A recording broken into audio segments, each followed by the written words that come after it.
यरूशलेम, ये सिर्फ एक शहर का नाम नहीं है। इसकी कहानी आज के संघर्षों से कहीं कहीं ज्यादा पुरानी और गहरी है।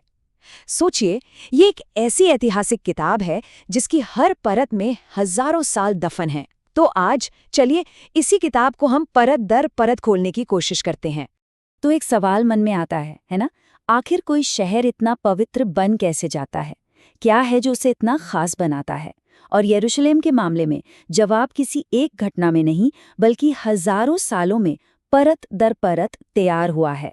तो हम यरूशलेम की कहानी को समझने के लिए ठीक एक पुरातत्ववेत्ता की तरह इसकी ऐतिहासिक परतों को एक एक करके हटाएंगे, हर दौर को अलग से देखेंगे। और ये बड़ा दिलचस्प है कि कैसे हर आने वाली तहजीब ने या तो पुरानी नींव पर कुछ नया खड़ा किया या फिर पुराने को मिटाकर अपनी एक अलग ही पहचान छोड़ दी। तो चलिए सबसे पहली और सबसे गहरी परत से शुरू करते हैं, इसकी प्राचीन नींव और आस्थाओं से। ये वो दौर था जब ये शहर एक राज्य से एक बड़े साम्राज्य का हिस्सा बना। हम देखेंगे कि कैसे यहूदी धर्म में इस शहर की जड़ें पनपी और फिर कैसे एक के बाद एक साम्राज्यों ने इसके नक्शे को हमेशा हमेशा के लिए बदल दिया। तो कहानी शुरू होती है लगभग 1000 ईसा पूर्व से, जब राजा डेविड ने इसे अपनी राजधानी बनाया। फिर उनके बेटे सुलेमान ने यहाँ पहला भव्य मंदिर बनवाया। पर यह शांति ज्यादा दिन नहीं चली। 586 ईसा पूर्व में बेबीलोन के लोगों ने हमला किया और मंदिर को तबाह कर दिया। सदियों बाद जब मंदिर दोबारा बना तो रोमन्स ने उसे भी नष्ट कर दिया।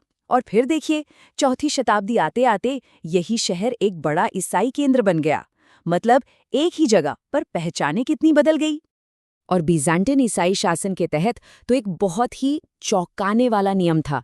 यहूदियों को अपनी ही सबसे पवित्र जमीन पर आने की मनाही थी। सोचिए, उन्हें साल में सिर्फ एक दिन शहर में आने दिया जाता था। और वो भी क्यों? ताकि वो अपने टूटे हुए मंदिर का मातम मना सकें। इससे पता चलता है कि किसी शहर पर कब्जे का मतलब सिर्फ जमीन पर कब्जा नहीं होता। चलिए अब जरा इतिहास की अगली परत पर चलते हैं। ये वो दौर है जहां इस्लाम का सामना धर्म युद्धों से होता है। इसे आप नए गुंबदों और विदेशी तलवारों का दौर भी कह सकते हैं। हम देखेंगे कि कैसे इस्लाम के आने से शहर को एक नया रूप मिला और फिर कैसे यूरोप से आए धर्म योद्धाओं ने इसे एक खूनी जंग के मैदान में तब्दील कर दिया। अच्छा, इस्लाम के लिए भी यरूशलेम का महत्व वक्त के साथ बदला है। शुरुआत में ये मुसलमानों के लिए प्रार्थना की दिशा यानी किबला था। बाद में ये दिशा बदलकर मक्का हो गई। लेकिन फिर उमैयद खलीफाओं के दौर में इसे एक बहुत बड़ा राजनीतिक और धार्मिक केंद्र बनाया गया। ऐसा कहा जाता है कि ये सिर्फ मक्का को टक्कर देने के लिए नहीं था, बल्कि शहर में मौजूद ईसाई पवित्र स्थलों को भी एक तरह की चुनौती देने के लिए था। और बस यहीं से धर्म युद्धों का दौर शुरू हो जाता है। साल था 1095। पोप अर्बन द्वितीय ने एक ऐसी घोषणा की जिसने इतिहास का रुख ही मोड़ दिया।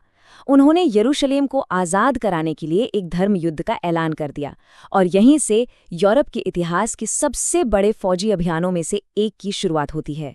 लेकिन ऐलान और ज़मीनी हकीकत में बहुत फर्क था।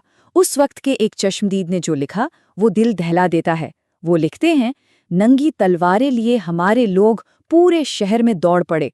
उन्होंने किसी को नहीं बख्शा। वो चाहते थे कि ये जगह उनके छूत से पाक हो जाए। तो आप देखिए, धर्म के नाम पर हुई इस हिंसा और उसके पीछे के मकसद में कितना गहरा विरोधाभास था। और इन धर्म योद्धाओं ने सिर्फ शहर को जीता ही नहीं, बल्कि उस पर अपनी एक स्थायी छाप भी छोड़ दी। जैसे उन्होंने डोम ऑफ द रॉक को एक चर्च बना दिया, चर्च ऑफ द होली सेपल्कर को फिर से बनवाया और डेविड के टावर जैसी जगहों की किलेबंदी और भी मजबूत कर दी। पर जैसा मैंने कहा, यरूशलेम में कोई भी राज हमेशा के लिए नहीं रहता। 1187 में महान सुल्तान सलादीन ने शहर को वापस जीत लिया और इसी के साथ करीब 90 साल के धर्म योद्धा शासन का खात्मा हो गया। अब जो अगली परत है इतिहास की, वो तलवारों और मजहब की नहीं है। ये परत है आधुनिकीकरण की। ओटोमन साम्राज्य के आखिरी दिनों में यरूशलेम तक तंजीमात सुधारों की हवा पहुंची। ये असल में पूरे इलाके में चल रहे बड़े बदलावों और बढ़ते यूरोपीय असर का ही एक हिस्सा था। और इस बदलाव का असर इन आंकड़ों में साफ साफ दिखता है। 19वीं सदी में अलेक्जेंड्रिया, बेरूत जैसे बड़े बंदरगाहों पर जो जहाज आते जाते थे, उनकी तादाद कई गुना बढ़ गई। इसका सीधा मतलब ये था कि ये पूरा इलाका और यरूशलेम भी अब यूरोप और बाकी दुनिया के साथ पहले से कई ज्यादा जुड़ रहा था। और इस पूरे बदलाव के पीछे जो ताकत थी वो थी तंजीमत। ये ऑटोमन साम्राज्य का एक बहुत बड़ा मॉडर्नाइजेशन प्रोग्राम था। एडमिनिस्ट्रेशन से लेकर शहर बसाने तक हर चीज में यूरोप के तौर तरीके अपनाए जा रहे थे। ये कह सकते हैं कि ये डूबते हुए साम्राज्य को बचाने की एक आखिरी कोशिश थी। और अब हम आते हैं 20वीं सदी में, जिसे हम संघर्ष की सदी भी कह सकते हैं। ये मैंडेट का, जंग का और बंटवारे का दौर था। इतिहास की ये वो परत है जो टूटते साम्राज्यों के मलबे पर राष्ट्रवाद की नई भावना और एक के बाद एक हुए युद्धों से बनी है। 20वीं सदी में तो घटनाएं बहुत तेजी से घटीं। 1917 का बाल्फोर डिक्लेरेशन, जिससे नई उम्मीदें बंधीं। 1922 में वो ब्रिटिश मैंडेट में बदल गया। 1947 में यूएन ने बंटवारे का प्लान बनाया, पर 1949 आते आते शहर खुद ही 2 हिस्सों में बंट गया। और फिर 1967 की जंग ने शहर को फिर से एक तो कर दिया, लेकिन एक नए संघर्ष की नींव भी रख दी। हर घटना ने आज के यरूशलेम पर एक गहरा निशान छोड़ा है। जरा 1949 के बाद की तस्वीर सोचकर देखिए। पूरे 19 साल यरूशलेम शहर कांटेदार तारों और बारूदी सुरंगों से 2 टुकड़ों में बटा रहा। अपने हजारों साल के इतिहास में ये पहली बार था कि शहर को इस तरह से चीर दिया गया था।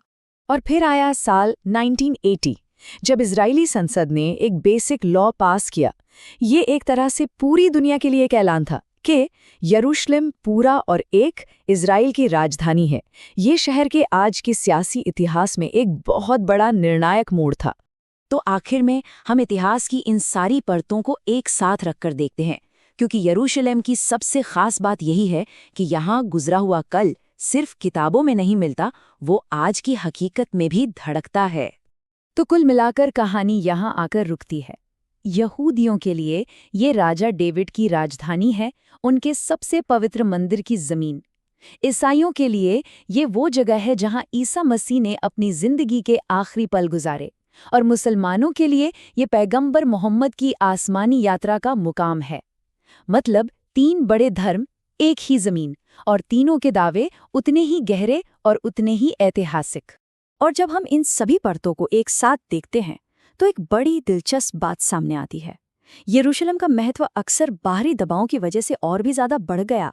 जब भी किसी दूसरे धर्म, साम्राज्य या सियासत ने इसे चुनौती दी, तो इसके लिए आस्था और भी मजबूत हो गई। एक तरह से कहें तो संघर्ष ने ही इस शहर को और भी ज्यादा पवित्र बना दिया।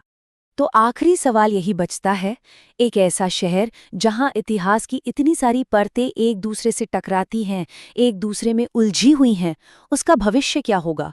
और इसका जवाब ढूंढना सिर्फ एक सियासी मसला नहीं है, बल्कि हम सब के लिए एक बहुत बड़ी ऐतिहासिक चुनौती है।